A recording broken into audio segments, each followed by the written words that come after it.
Every country on Earth is in debt. The United States owes 38 trillion. Japan owes 9 trillion. Together, the planet owes 15 trillion, 3 times the size of the global economy. But here's the paradox that should make you stop and think. If everyone owes money, who is owed? The answer isn't what you think. Follow the chain of creditors.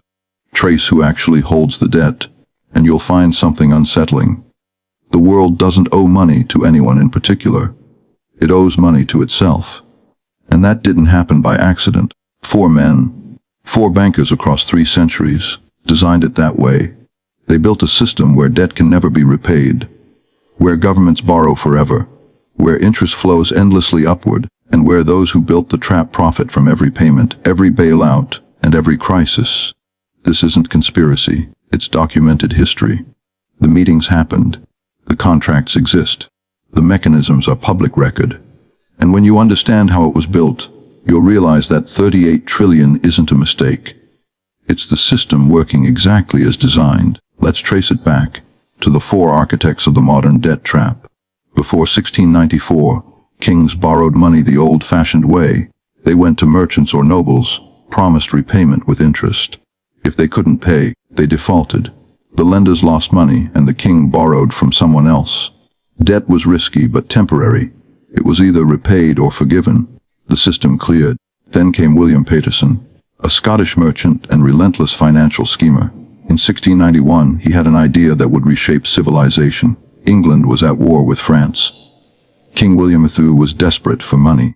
The treasury was empty. Taxes couldn't cover the war. Traditional lenders refused to lend more, because England had already defaulted before. Paterson made a bold offer. He and a group of merchants would lend the government 1.2 million, about 300 million today. But the loan would never be repaid. Instead, the government would pay 8% interest forever. To manage it, Paterson proposed creating a new institution, the Bank of England.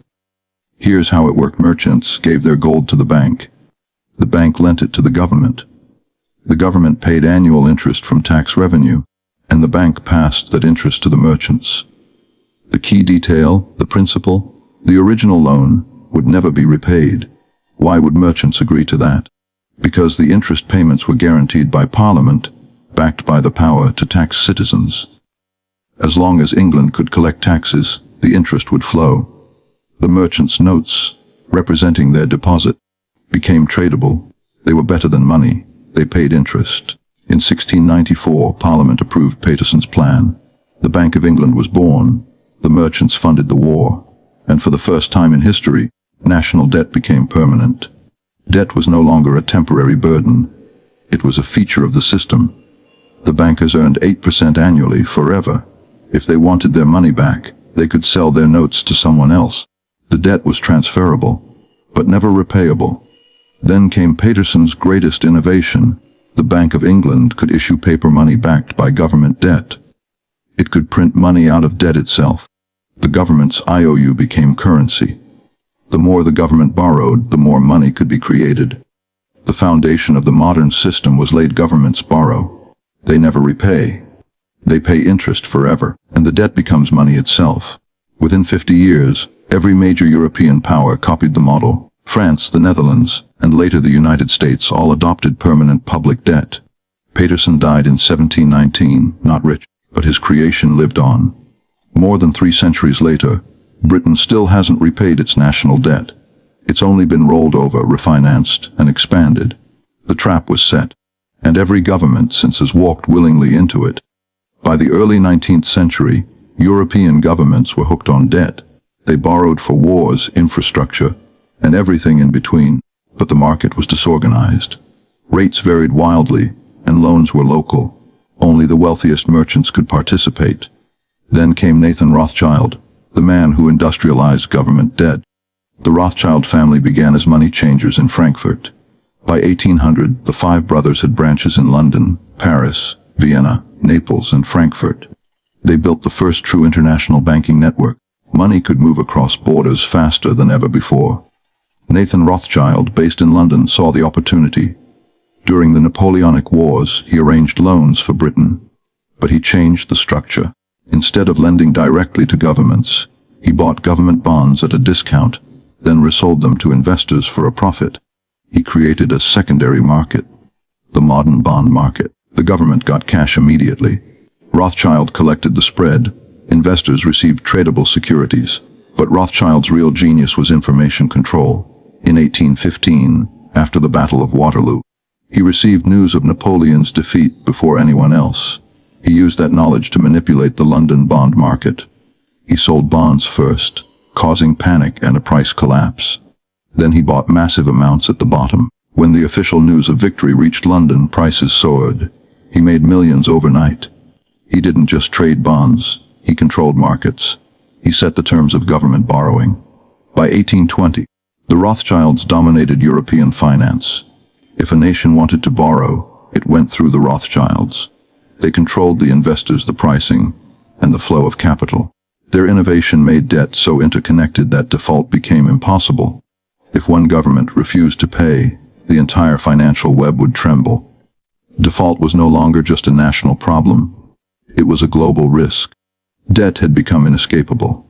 Governments had to keep borrowing, not to build, but to pay interest on old loans.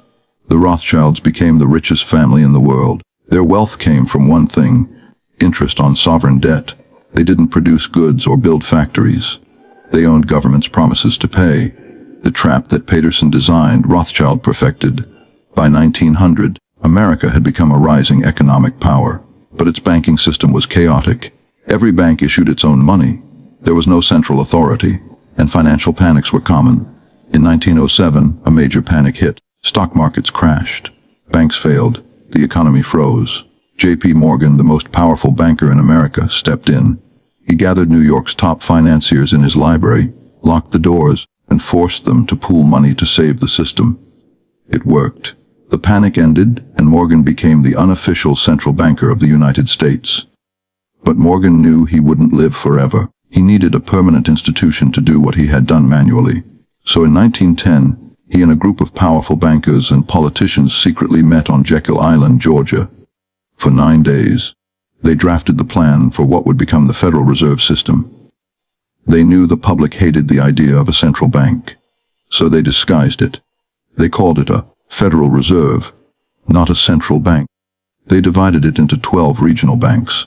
They made it look democratic, but behind the design, control remained with the banks. The regional Federal Reserve banks were privately owned. Member banks elected their own boards. Those boards selected the leadership of the national system, and the Federal Reserve Bank of New York, controlled by Wall Street, held the most power. In 1913, Congress passed the Federal Reserve Act. Most representatives had no idea what they had just approved. From that moment on, the debt trap became infinite. The Federal Reserve could create money to buy government bonds. That meant unlimited demand for government debt. There was no longer a ceiling on how much the government could borrow. Before the Fed, banks could only lend what they had. Now, money could be created with a keystroke. Government issues a bond. The Fed buys it with new money. The government spends it. The debt sits on the Fed's balance sheet, backed by nothing but the promise of future taxes. This is how infinite debt became possible. The government never runs out of lenders, because the Fed is always there. Printing, buying, sustaining. Interest payments flow endlessly upward, from taxpayers to the banks that own the system. By the 1970s, the debt system was global. Every developed nation borrowed continuously. Developing nations joined in too, often for infrastructure projects, but many couldn't keep up with payments. Then came Paul Volcker, chairman of the Federal Reserve. Inflation was destroying the dollar. So in 1979, Volcker made a brutal move. He raised interest rates to 20%. Inflation dropped, but so did everything else. Developing nations suddenly faced impossible debt. Their interest payments tripled overnight. Mexico, Brazil, and Argentina couldn't pay. In 1982, Mexico defaulted. That should have triggered a global banking collapse. But instead, Volcker saved the system, not the people. He orchestrated bailouts through the IMF. The IMF lent new money to these countries, but only so they could keep paying interest to American banks. The debts weren't forgiven. They were restructured, and the conditions were brutal: cut spending, privatize assets, open markets, devalue your currency. In short, surrender economic control. Volcker didn't solve the crisis. He institutionalized it. He made unpayable debt permanent. From then on, countries could never default, only refinance. They stayed trapped in a cycle of dependence. Interest payments kept flowing upward, just like Paterson, Rothschild, and Morgan had designed centuries before. Today, global debt is 15 trillion. Government debt, corporate debt, household debt, none of it will ever be repaid. The U.S. alone owes 38 trillion. About half is owned by the American public, pension funds, mutual funds, banks, and the Federal Reserve itself. These institutions hold government bonds as safe assets. They collect 1 trillion in interest every year. Where does that money come from? Taxes. From workers, sent to the government, then passed to bondholders. It's the largest wealth transfer in history, continuous and invisible. Globally, every nation runs the same system. Japan owes Japan. Europe owes Europe. China owes its state banks. And everyone owes the United States, and vice versa. It's a self-sustaining loop. If all debt were paid off, the global money supply would collapse. Because our money is debt, it's created when governments borrow. If the debt disappeared, so would the money. The world would deflate into depression, so debt can't end. It must grow, forever. And the beneficiaries? The same institutions that hold the bonds. BlackRock, Vanguard, State Street, Fidelity. They manage tens of trillions. They collect interest on global debt. And as long as the system survives, they profit endlessly. This is not a malfunction. It's the design. Paterson made debt permanent. Rothschild made it global. Morgan made it infinite. Volcker made it inescapable. Together, they built a system where governments borrow forever and pay interest eternally. Debt isn't a problem to fix. It's the foundation of power and interest. That's the rent humanity pays to live inside their machine. The foundation of the global debt system began with the idea that national debt could be made permanent.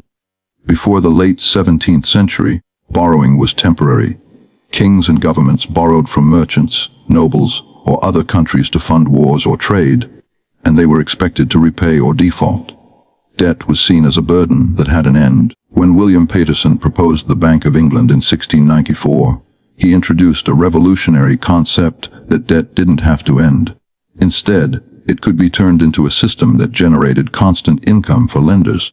The loan he and his associates made to the English crown was designed not to be repaid, but to yield interest forever. This created a continuous flow of money from taxpayers to private lenders through the government's promise to pay. The principal debt became a fixture, never erased, only maintained through interest payments that were secured by the power of taxation. It meant that the state itself was now bound to its creditors indefinitely. What began as a war financing mechanism evolved into a new financial structure where debt transformed into a permanent institution. The Bank of England became the first example of a central authority managing government debt and issuing money backed by that debt. Paper currency was born from the very concept of borrowing. The government's IOUs were treated as assets, and soon they circulated as money. This meant the economy's money supply directly depended on how much the government borrowed. The more debt, the more liquidity. It also meant that paying off the debt would shrink the supply of money, creating a built-in incentive for governments to keep borrowing. Debt became not just a fiscal tool, but the foundation of monetary expansion. What started as a desperate measure to fund war evolved into a perpetual machine linking money creation, taxation, and interest payments. The system guaranteed that the rich, who lent to the government, earned stable and endless profits, while the public bore the cost through taxes that funded the state's repayments. This innovation marked the beginning of the debt trap. Once a government entered it, there was no way out without collapsing its own financial structure. Every generation of leaders that followed found it easier to borrow more rather than attempt repayment. The debt was rolled over, refinanced, and expanded to meet new obligations, while citizens became the ultimate guarantors. The stability of nations came to depend on their ability to borrow, not to balance their budgets. Debt became synonymous with progress and power, turning an ancient liability into a modern necessity. The model spread across Europe and then across the world, ensuring that the same mechanism of perpetual borrowing, interest and taxation would dominate every major economy. From that point on, The relationship between governments and money changed forever, creating the framework that all future financiers would refine and exploit to control nations through their debts. Once permanent debt became the foundation of nations, the next transformation came from the industrialization of borrowing. Nathan Rothschild understood that government debt could become a product, something that could be traded, speculated on, and controlled through information. Before him, debt was largely confined to direct relationships between governments and a handful of lenders. Each loan was unique, negotiated privately, and difficult to resell. Rothschild saw an opportunity to turn these obligations into liquid assets by creating a standardized system for government bonds. Through his family's network that stretched across Europe, he connected London, Paris, Frankfurt, Vienna, and Naples into one financial web where information and money could move faster than ever before. When European governments needed funds for wars or infrastructure, he no longer just lent them money. Instead, he underwrote large loans, purchased bonds at a discount, and resold them to investors, creating a new class of financial instruments that anyone with capital could buy. Debt had now entered the marketplace. It was no longer a matter of national survival. It was an investment opportunity. This new system turned public debt into a private business. Governments could issue larger loans than ever before, because there was now a vast network of buyers ready to profit from the interest. Rothschild didn't simply lend, he orchestrated demand. The bond markets he helped create gave governments the illusion of independence, while binding them more tightly to their creditors. Nations began competing for investor confidence, adjusting their fiscal and political policies to maintain favorable borrowing terms. A government's stability was measured not by its military or moral strength, but by the price of its bonds. When the Napoleonic Wars strained Europe's economies, Rothschild leveraged his information network to predict and profit from shifts in these markets. The most famous example came after the Battle of Waterloo, when his access to early news allowed him to manipulate bond prices and accumulate enormous wealth. It demonstrated that whoever controlled financial information controlled the fate of nations. The Rothschild network went beyond mere profit. It reshaped how debt functioned in the world. By linking countries through capital flows, he made debt truly global. If one government defaulted, it threatened the stability of others because the same investors held bonds across multiple nations. This interconnectedness ensured that default was no longer an isolated event, but a systemic crisis. The very fear of collapse kept governments obedient to the demands of financiers. They could refinance, but they could never escape. Debt had evolved from being permanent to being universal. The system had become self-reinforcing. Governments borrowed to pay interest. New loans were issued to replace old ones, and the flow of money always returned to the hands of those who issued and traded the bonds. Nathan Rothschild's legacy was not just wealth, but the creation of a financial empire built on the endless recycling of public obligations. His model ensured that the debt trap designed in England now spanned continents, binding nations together in a single web of perpetual dependence and profit. By the beginning of the 20th century, the structure of permanent and global debt already existed, but the system lacked one crucial feature: a central mechanism capable of creating money without limits. J.P. Morgan recognized that as long as money creation depended on the reserves of individual banks, financial panics would always threaten the stability of the system.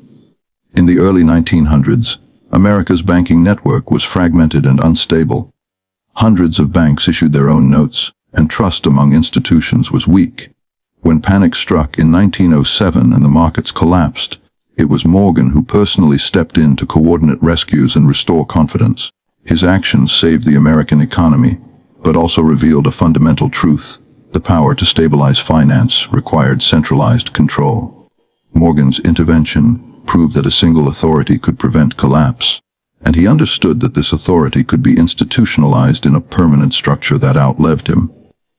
That structure was conceived in 1910, when Morgan and a small group of bankers and politicians met secretly on Jekyll Island. Their goal was to design a system that looked public, but remained under private influence. They proposed a Federal Reserve that would give the appearance of decentralization through 12 regional banks, Yet real power would concentrate in the hands of Wall Street institutions, particularly the Federal Reserve Bank of New York. When Congress passed the Federal Reserve Act in 1913, most lawmakers believed they were creating a public institution to prevent crisis, but in reality, they had established a mechanism that linked government debt, private banking, and money creation into one continuous loop. From that moment, the cycle of infinite debt began. The government could issue bonds, the Federal Reserve could buy them by creating new money, and banks could use those bonds as reserves to issue even more credit. There was no longer a natural limit based on gold or tangible assets. The system had become self-replicating. This innovation transformed how governments operated. They no longer needed to depend on external financiers like the Rothschilds, because the central bank itself could now generate liquidity on demand. Yet the profits still flowed to private banking interests that owned shares in the Federal Reserve banks. The illusion of public control masked a deeper reality. Money had become debt, and debt had become money. Every dollar in circulation represented a liability owed to the central bank, ensuring that the nation could never be free of debt without erasing its own currency. The creation of the Federal Reserve institutionalized the endless expansion of borrowing. The government would always need to issue new bonds to sustain spending and service old debts, while the central bank guaranteed there would always be buyers. This eliminated the risk of default, but entrenched a permanent dependency.